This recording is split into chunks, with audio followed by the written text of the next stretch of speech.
ಎಲ್ಲರಿಗೂ ನಮಸ್ಕಾರ. ಜ್ಯೋತಿ ಕಿರಣ್ ಕ್ರಿಯೇಷನ್ಸ್ಗೆ ಸ್ವಾಗತ.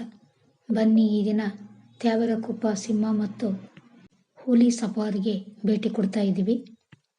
ಈ ಸಿಂಹಧಾಮವು ಶಿವಮೊಗ್ಗದಿಂದ NH69 ಸಾಗರಕ್ಕೆ ಹೋಗುವ ದಾರಿಯಲ್ಲಿ ಸುಮಾರು 14 ಕಿಲೋಮೀಟರ್ ದೂರದಲ್ಲಿದೆ. ಝೂ ಟೈಮಿಂಗ್ಸ್ ಬೆಳಗ್ಗೆ 9:30ರಿಂದ ಸಂಜೆ 5:30ರವರೆಗೆ. ಈಗ ಸಫಾರಿ ನೋಡಲಿಕ್ಕೆ ಟಿಕೆಟ್ ತಗೋತಾ ಇದ್ದೀವಿ. ಇಲ್ಲಿ ಪ್ರಾಣಿಗಳ ವಿವರ, ಸಿಂಹಧಾಮದ ಚಿತ್ರಣ, ಅಲ್ಲಿರುವ ವನ್ಯಜೀವಿಗಳು, ಸಿಂಹಧಾಮದ ಪೂರ್ಣ ಚಿತ್ರದ ಬಗ್ಗೆ ಪೋಸ್ಟರ್ ಹಾಕಿದ್ದಾರೆ. ಟಿಕೆಟ್ನ ದರವನ್ನು ಸಹ ನಿಗದಿಪಡಿಸಿದ್ದಾರೆ. ಅರಣ್ಯ ಇಲಾಖೆಯವರು ಸಫಾರಿ ವೀಕ್ಷಣೆಗೆ ವಿಶೇಷ ವಾಹನಗಳನ್ನು ವ್ಯವಸ್ಥೆ ಮಾಡಿದ್ದಾರೆ. ಈ ಸಿಂಹಧಾಮವು ಸುಮಾರು 250 ಎಕರೆ ಜಾಗದಲ್ಲಿ ವ್ಯಾಪಿಸಿದೆ. ಈಗ ನಾವು ಟಿಕೆಟ್ ತಗೊಂಡು ವಿಶೇಷ ವಾಹನದಲ್ಲಿ ಸಫಾರಿ ವೀಕ್ಷಣೆಗೆ ಹೋಗ್ತಾ ಇದ್ದೀವಿ. ಮೊದಲು ಸುಮಾರು ದೂರ ಜಂಗಲ್ನಲ್ಲಿ ಪಯಣಿಸಿದ್ವಿ. ತುಂಬ ಬಿಸಿಲು, ಅಲ್ಲಲ್ಲೇ ಪ್ರಾಣಿಗಳಿಗೆ ಚಪ್ಪರಗಳನ್ನು ಹಾಕಿದ್ರು.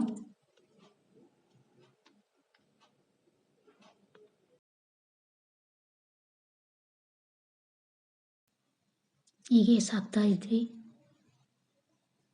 ಅಷ್ಟೊತ್ತಿಗೆ ಜಿಂಕೆ ಹಿಂಡು ಕಾಣಿಸ್ಕೊಳ್ತು.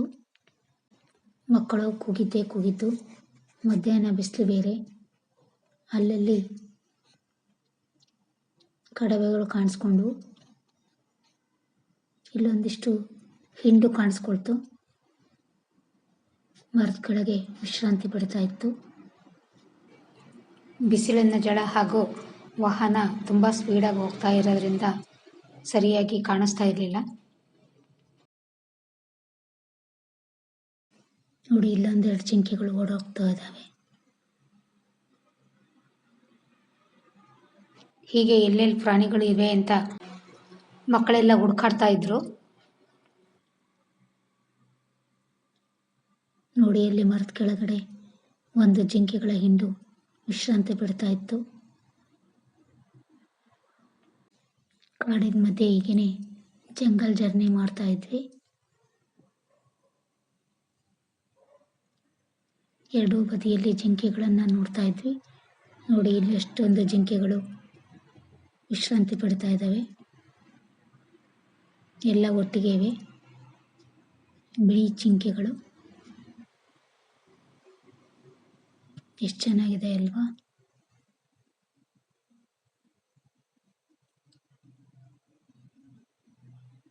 ಮಕ್ಕಳೆಲ್ಲ ಖುಷಿಯಿಂದ ನೋಡ್ತಾ ಇದ್ರು. ತುಂಬ ಬಿಸಿಲು, ಆಹಾರಕ್ಕಾಗಿ ಅಲ್ಲಲ್ಲೇ ಹುಡುಕಾಡ್ತಾ ಇದ್ವು.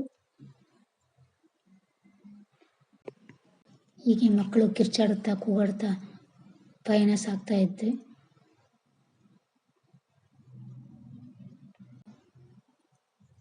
ತುಂಬ ಬಿಸಿಲು ಬೇರೆ, ಬೇಸಿಗೆ ಕಾಲ ಆಗಿರೋದ್ರಿಂದ ತುಂಬ ಬಿಸಿಲಿತ್ತು.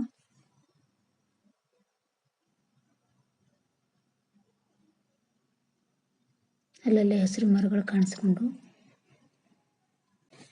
ಕಾಡಿನೊಳಗಿನ ಜರ್ನಿ ತುಂಬ ಮಜವಾಗಿತ್ತು. ಬಹಳ ಎಂಜಾಯ್ ಮಾಡಿದ್ವಿ. ಮಕ್ಕಳು ಕಿರ್ಚಾಡೋದು ನೋಡಿ ನಮಗೂ ಬಾಲ್ಯದ ದಿನಗಳು ನೆನಪಿಗೆ ಬಂದವು. ಹಿಸ್ಟ್ರಿ ರಿಪೀಟ್ಸ್ ಅನ್ನೋ ಥರ ಆಯಿತು. ನಾವು ಸಹ ಮಕ್ಕಳ ಜೊತೆಗೆ ತುಂಬ ಎಂಜಾಯ್ ಮಾಡಿದ್ವಿ.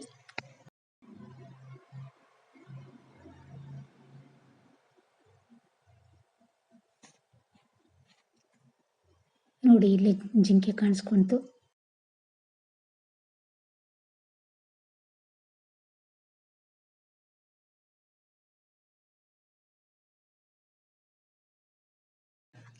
ಕಾಡಿನ ನೆಲ ಎಲ್ಲ ಬೋಳಾಗಿ ಕಾಣ್ತಾ ಇತ್ತು. ಮೋಸ್ಟ್ಲಿ ಜಿಂಕೆಗಳೆಲ್ಲ ಸೌದಿದ ಆಹಾರ ಅನಿಸುತ್ತೆ.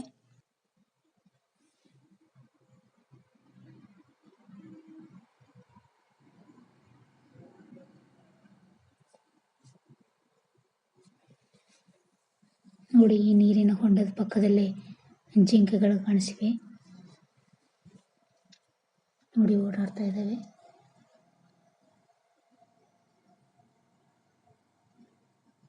ಪಾಪ ಅಯ್ಯೋ ಅನಿಸುತ್ತೆ. ಹೀಗೆ ನಿಧಾನಕ್ಕೆ ನೋಡ್ತಾ ಇದ್ವಿ. ಅಷ್ಟೊತ್ತಿಗೆ ಅಲ್ಲೇ ಜಿಂಕೆಗಳ ಹಿಂಡು ಕಾಣಿಸ್ಕೊಳ್ತು. ನೋಡಿ ಮರದ ಕೆಳಗಿವೆ, ಈ ಕಟ್ಟಡದ ಪಕ್ಕದಲ್ಲಿವೆ. ನೋಡಿ ಇಣಿಕ್ ನೋಡ್ತಾ ಇದೆ, ತಲೆ ಕೊಡುತ್ತಾ ಇದೆ. ನೋಡಿ ನಮ್ಮನ್ನೇ ನೋಡ್ತಾ ಇದೆ. ತುಂಬ ಹತ್ತಿರದಿಂದಲೇ ನೋಡಿದ್ವಿ.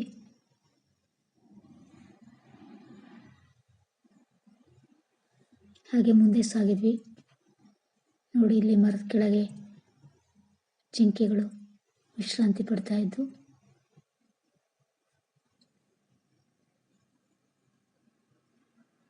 ವಾಹನದಲ್ಲಿ ಕುಳಿತು ಎಲ್ಲರೂ ವೀಕ್ಷಿಸ್ತಾ ಇದ್ವಿ. ಮಕ್ಕಳಿಗೆ ಖುಷಿಯೋ ಖುಷಿ, ತುಂಬ ಕಿರ್ಚಾಡ್ತಾ ಇದ್ರು. ಅಲ್ಲಲ್ಲಿ ಬೇರು ಮುರಿದು ಬಿದ್ದಿರುವ ಮರಗಳು ಕಾಣಿಸ್ಕೊಂಡು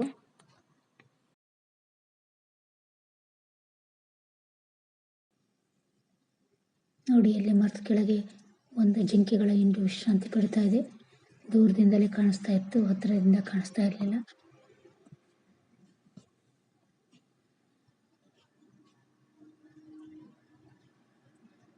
ಹಾಗೇನೆ ಸಫಾರಿಯವರು ವಾಹನದಲ್ಲಿ ನಮ್ಮನ್ನು ಫಾಸ್ಟಾಗಿ ಕರ್ಕೊಂಡು ಹೋಗ್ತರು.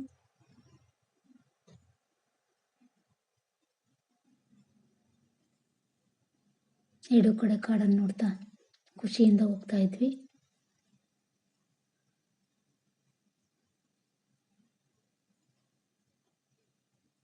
ಇಲ್ಲಿ ಸ್ವಲ್ಪ ಹಸಿರಿದೆ. ನೋಡಿ ಇಲ್ಲಿ ಒಂದು ಜಿಂಕೆ ಹೋಗ್ತಾ ಇದೆ.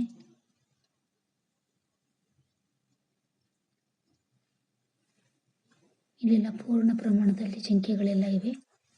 ಸ್ವಚ್ಛಂದವಾಗಿ ಓಡಾಡ್ತಾ ಇದ್ದಾವೆ, ಯಾವುದೇ ಅಡೆತಡೆ ಇಲ್ಲ.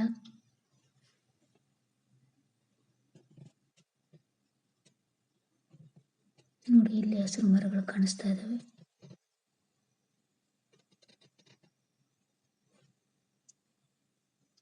ಈಗ ಇಲ್ಲಿಂದ ವನ್ಯಜೀವಿ ವಿಭಾಗಕ್ಕೆ ಹೋಗ್ತಾ ಇದ್ದೀವಿ. ಎಂಟ್ರಿ ಆದ್ವಿ. ಈಗ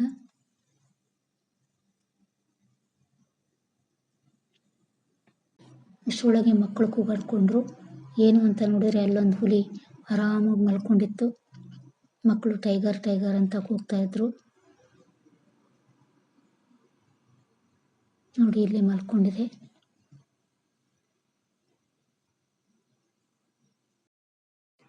ಆರಾಮಾಗಿ ಮಲ್ಕೊಂಡಿದೆ ಪಾಪ.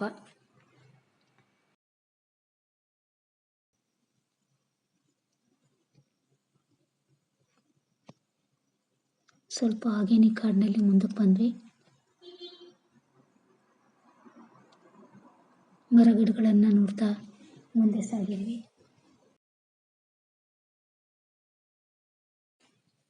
ಇಲ್ಲಿ ಸ್ವಲ್ಪ ಕಾಡು ಹಸಿರಿನಿಂದ ತುಂಬಿತ್ತು. ದಟ್ಟವಾದ ಮರಗಳು ಕಾಣಿಸಿದ್ವು.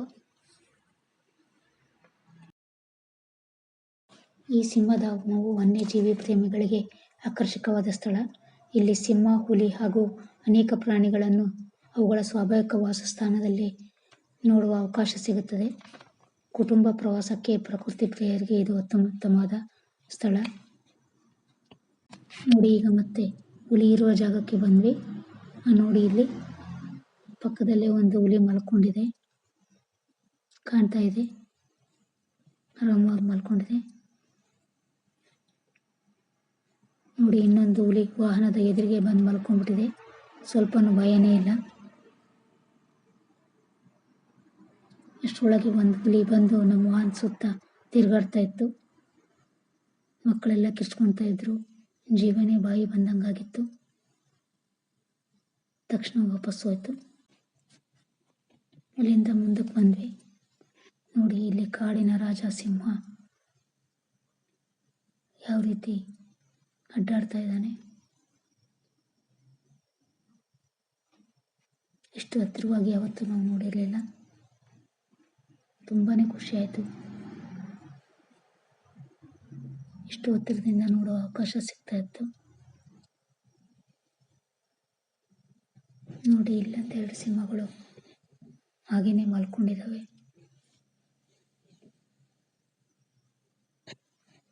ಇದೇ ರೀತಿ ಕಾಡಿನಲ್ಲಿ ಮುಂದೆ ಸಾಗಿದ್ವಿ. ಅಲ್ಲಿ ಕಾಡೆಮ್ಮೆಗಳು ನೀರನ್ನು ಕುಡಿತಾ ಇದ್ದು.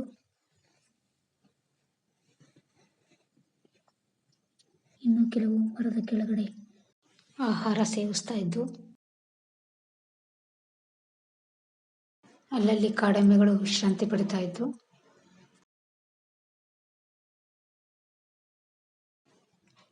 ಮಕ್ಕಳೆಲ್ಲ ಕಾಡೆಮ್ಮೆಗಳ ಹಿಂಡನ್ನು ನೋಡಿ ತುಂಬ ಎಂಜಾಯ್ ಮಾಡಿದರು.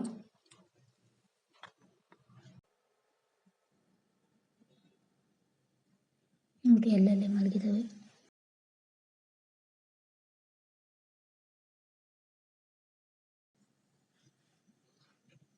ನೋಡಿ ಕೆಲವೆಲ್ಲ ನಿದ್ರಿಸ್ತಾ ಇದ್ದಾವೆ.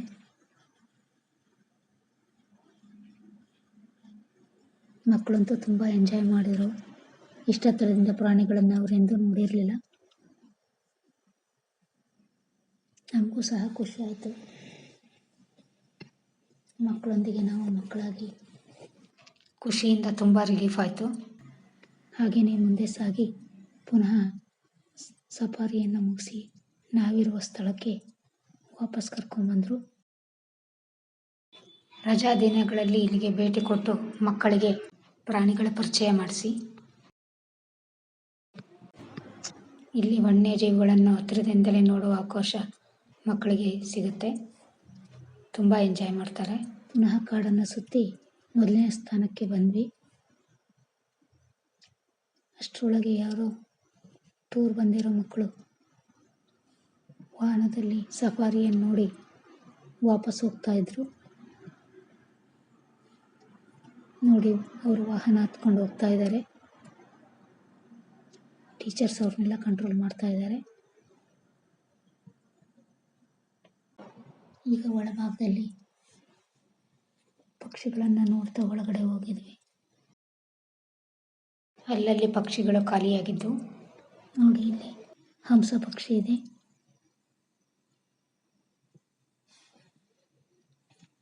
ಮೂರು ಜೊತೆಯಾಗಿ ಕೂತ್ಕೊಂಡಿದ್ದಾವೆ ಮರದ ನೆರಳಲ್ಲಿ.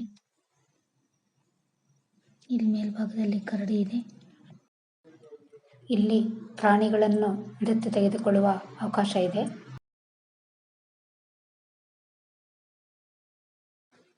ಹಾಗೆಯೇ ಕಾಡಿನಲ್ಲಿ ಹಸಿರು ಮರಗಳ ಮಧ್ಯೆ ನಡೆದುಕೊಂಡು ಮುಂದೆ ಸಾಗಿದ್ವಿ. ದೂರದಲ್ಲಿ ಚಪ್ಪರದ ಕೆಳಗೆ 2 ಪ್ರಾಣಿಗಳು ಕಾಣಿಸ್ಕೊಂಡ್ವು. ಎಮು ಹಾಗೆಯೇ ನೋಡ್ತಾ ಇದ್ವಿ. ಗ್ಯಾಲರಿ ಒಳಗಡೆ ಒಂದು ಕರಡಿ ಅತ್ತಿಂದಿತ್ತ ಓಡಾಡ್ತಾ ಇತ್ತು.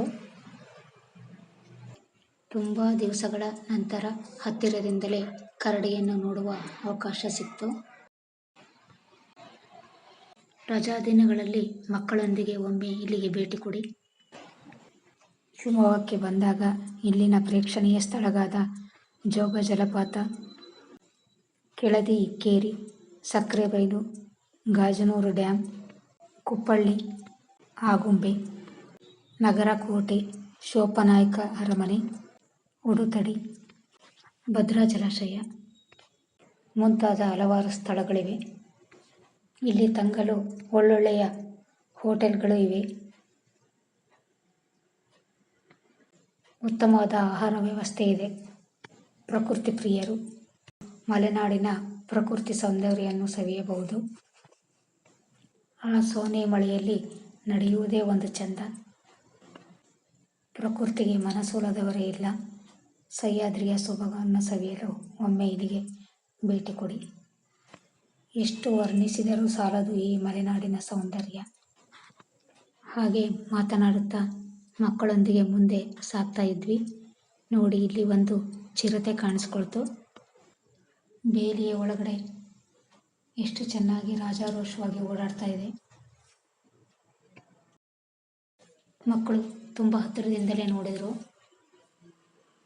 ನಿಧಾನವಾಗಿ ಹೋಗ್ತಾ ಇತ್ತು. ನೋಡಿ ಎಷ್ಟು ಚೆನ್ನಾಗಿ ಕಾಣಿಸ್ತಾ ಇದೆ.